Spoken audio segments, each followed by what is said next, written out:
a ustedes, señores diputados, señor presidente, por la invitación.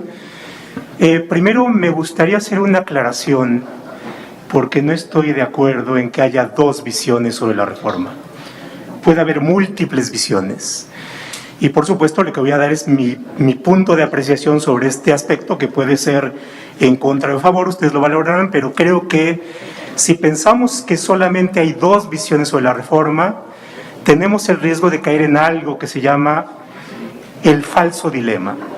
Y ese falso dilema es una falacia, porque además nos impide pensar en aquello que puede decir con quien no estamos de acuerdo, aun cuando pudiera tener elementos importantes para la decisión. Después de esto me gustaría plantear lo siguiente.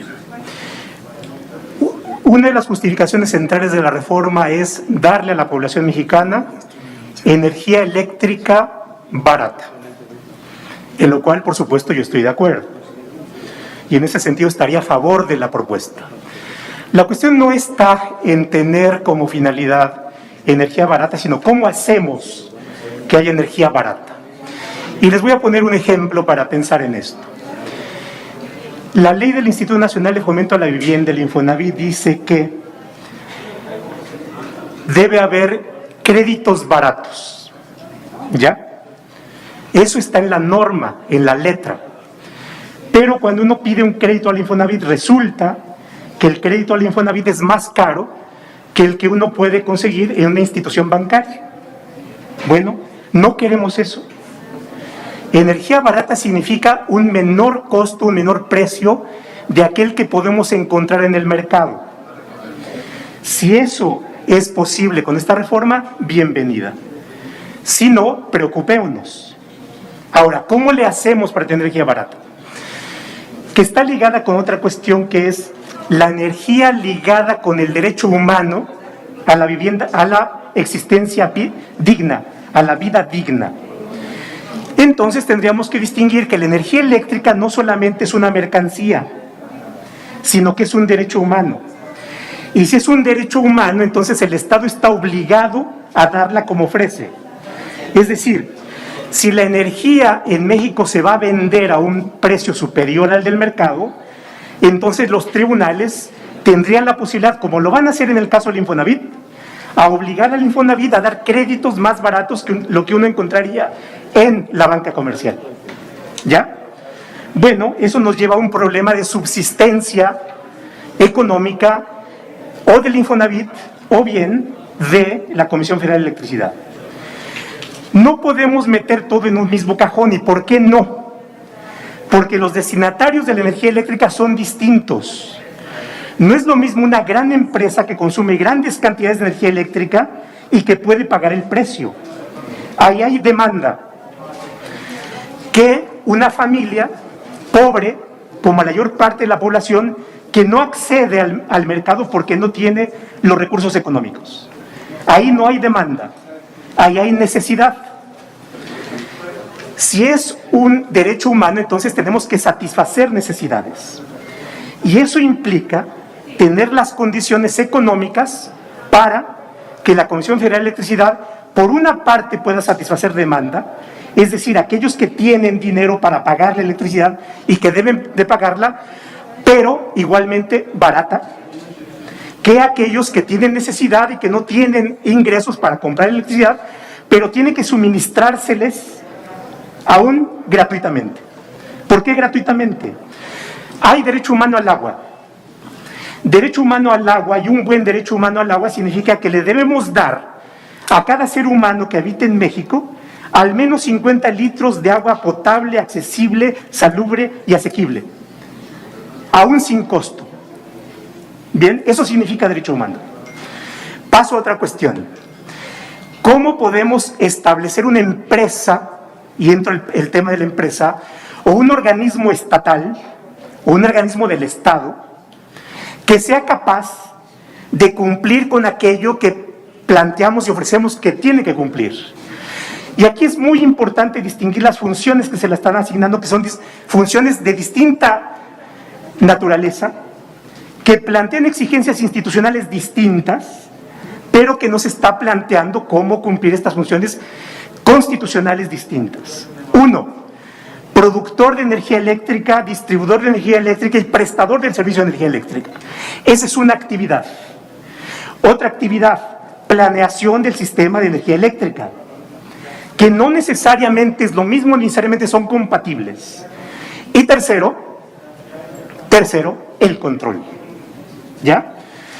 Bueno, ojo con estas funciones porque son distintas y pueden llegar a ser contradictorias y pueden ser el autosabotaje de aquello que están planteando. ¿Y por qué el autosabotaje? Y ojo con esto. Porque si le damos a un ser humano, y pónganse ustedes en la cabeza, piensen que son la Comisión de Electricidad, si nosotros mismos nos planteamos qué vamos a llevar a cabo en una actividad que ni siquiera nos corresponde a nosotros, sino corresponde a la gestión de los intereses de toda la población. Si la Comisión Federal de Electricidad no es propietaria de la función, es solamente gestora a nombre del pueblo mexicano de una función que se le asigna. No tiene un derecho de propiedad sobre la actividad. Ese es el sentido del servicio público. La siguiente cuestión es que planee lo que va a hacer sin intervención de las instancias políticas y competentes que son funciones de autoridad. Bien, ahí hay una cuestión. Luego, que haga mismo la actividad y que se controle. Voy a decir una palabra coloquial, pero quiero ilustrar esto. Es como si al borracho le dijéramos que se autocontrole. ¿Ya? La función de control y la función material son distintas e incompatibles. Por eso es importante que haya un controlador externo que esté vigilando lo que hace el otro para que el control sea efectivo. Si no, no lo es. ¿Bien? Ahora, pero no solamente eso, sino que tome la decisión de fijarse a sí mismo lo que cobra. Bueno, entonces, si se plantea eso, lo que están generando va a ser una instancia estatal que se va a sabotear porque carece de los controles que tienen que ser externos, definiciones que tienen que ser externas también con la fijación de los precios de energía eléctrica, porque opera en condiciones monopólicas, y a todo aquel que opera en condiciones monopólicas tiende a abusar de su poder. Bien, entonces, y concluyo con esto, dado que se viene el tiempo. ¿Qué hacemos con los recursos públicos, que son recursos de todos, que son recursos escasos, que son recursos respecto de los cuales tenemos que obtener el mayor valor